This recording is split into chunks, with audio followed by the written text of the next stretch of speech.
If you are planning to start chicken farming or you just bought your first batch of chicks, well, this video might save you money, stress, and heartbreak. Because what I'm just about to tell you is what I learned the hard way. When I started chicken farming, I was excited, I had hope, I had big expectations. But everyone told me chicken farming is fast money. Broilers mature in 6 weeks and the demand is always high. Yet no one told me about the hidden mistakes. No one ever warned me about the silent losses. No one explained the small decisions that slowly drained my profit. And by the time I realized what I was doing wrong, the money had already gone. So in this video, I'm not here to motivate you.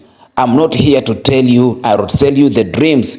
I'm here to tell you the truth. I will share what I wish I knew before buying chicks, the mistakes beginners make without realizing, and the one thing that determines whether you make profit or regret ever starting poultry farming. So before you invest your hard-earned money, please, before you repeat the same mistakes that I made, watch this video to the end, and please subscribe and let me know where you are watching this video from, either the county or the country, in case you are outside Kenya, and tell me the mistake you ever made and regret in chicken farming. So let us see these mistakes. The biggest lie in chicken farming is this. People say as long as your chickens grow fast, you will make money. That lie is everywhere. On YouTube, WhatsApp groups, neighbors, suppliers. They tell you broiler matures in 5 to 6 weeks. Just feed them well and sell. Chicken always has a market. And I believed it. I thought speed was profit. I thought growth was success. I thought more birds automatically meant more money. But here is what I came to realize later. I realized that fast growth does not mean profit. Because while your chickens are growing, your costs are growing very faster. Feed prices don't wait for your birds to mature. Electricity doesn't pause. Vaccines don't come free. Losses don't announce themselves when they are coming, right? So every extra day your birds stay in the house, they eat more, drink more, cost more. And the market does not care how much you spend, okay? You can raise beautiful, healthy chickens only to discover that buyers are paying less, middlemen are controlling the prices, and everyone wants to buy cheap, not fair. That's when it hit me hard. Chicken farming is not about raising chickens. It's about managing costs, timing, and decisions. I realized that profit is decided before chickens arrive. Losses start long before chickens die, and ignorance is more expensive than disease. That was the most moment I stopped asking, how fast are my chickens growing? And I started asking, how fast is my money leaving my pockets? Okay? The mistake number 2 I made was starting without knowing the real cost. I had the numbers in my head, yes, but they were guesses, not the facts on the ground. I calculated the prices of chicks, the prices of feed, the selling prices, and I thought, well, this will work for me. What I didn't calculate were the invisible costs. Because chicken farming doesn't drain money once, it drains money every single day of God. Feed is not just about a starter, grower, or the finisher. Feed is about how many bags per week, how fast consumption increases, and how wastage silently eats into your profits. Water is not free. Even if it looks cheap, it adds up to your expenses. Electricity or charcoal for brooding, that is money. Vaccines, vitamins, stress packs, that is money.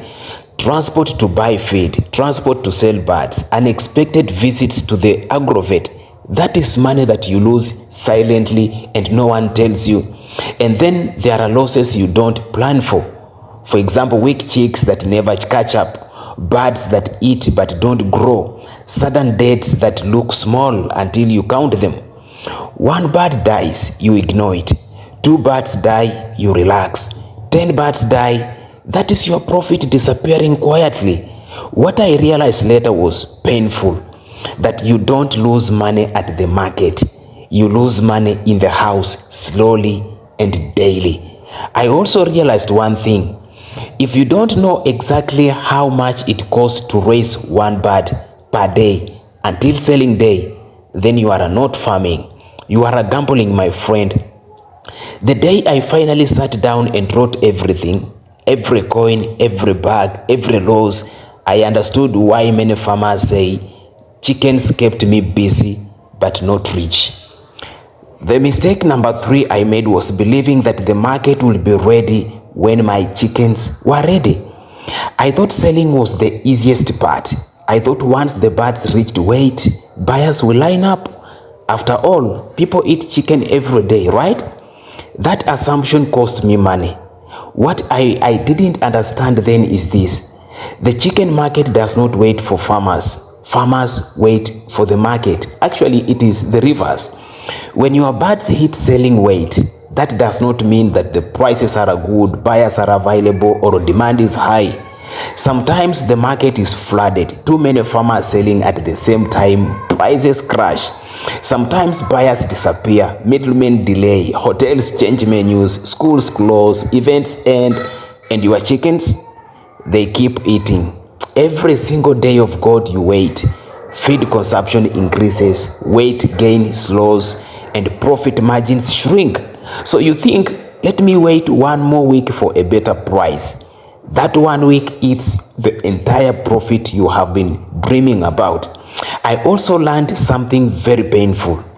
I learned that most farmers look for the market after the chickens are grown. By then, it is too late. Buyers set the price. You accept, or you keep your feeding, or you keep feeding your chickens. That is when I realized that in chicken farming, the market comes first, not second, not the last. Actually, you should know who will buy, how many birds they want, at what weight, and at what price before you even buy the chicks. The biggest shock for me was this. You can raise perfect chickens and still sell at a loss. Not because you failed as a farmer, but because you failed as a planner. Are you getting that? From that moment on, I stopped asking, are my chickens ready? And I started asking, is my market ready? The mistake number 4 I made was copying other farmers blindly. You see, I saw people online saying, I keep 1,000 birds, I use this feed brand, I sell at this weight, and blah blah. So I thought, if it works for them, then it will work for me. That was a dangerous mistake. What I didn't understand then is this. Chicken farming is not a one size fits all. Okay? 2 farmers can keep the same numbers of birds, use the same feed, sell in the same market, and one makes profit while the other collapses. Why? Because situations are different. Some farmers buy feed in bulk at low prices, they have direct buyers, they own their housing, or they have experience managing losses, while others buy feed in retail, rely on middlemen, they rent space, and they learn through mistakes. Okay, so I was copying results without copying the conditions. I scaled up too fast because I saw others doing it. More birds, more pressure, more risks. And I learned the hard way, saying the truth. Scaling magnifies mistakes. If your system is weak at 100 birds, let me tell you, it will destroy you at 1,000 birds. Are you getting that? So I also realized something very important. People rarely talk about their losses here on YouTube. They post success, they had struggles. So when you copy, you are often copying half the story. That's when it hit me that chicken farming is not about competing with others. It's about understanding your capital, your location, your market, and your management ability. From that day, I stopped asking, what are others doing? And I started asking, what works for my situation? And that mindset saved me to what you are seeing today. The mistake number 5, and this is exactly the reason many farmers quit after a few cycles, is ignoring small losses. At the beginning, losses look very harmless, right? One chick dies, you shrug. A few birds don't grow well, you say, that's normal. Feed finishes faster than expected and you blame the birds for eating a lot. But chicken farming doesn't collapse suddenly. It leaks slowly but surely. Small losses pile up quietly. For example, extra feed days, feed consumption, unnoticed sickness, weight that doesn't match consumption, birds sold slightly below target prices. Each loss looks very small, but put them together, they bleed your farm to collapse. What I realized later is this: most farmers don't fail because of one big mistake.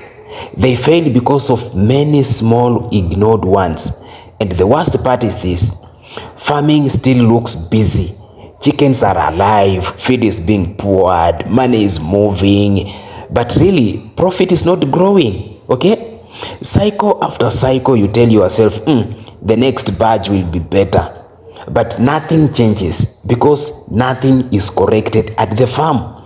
That is when frustration sets in. So you get tired of feeding, borrowing, explaining losses to family, waiting for profits that never come. And one day, quietly, you stop.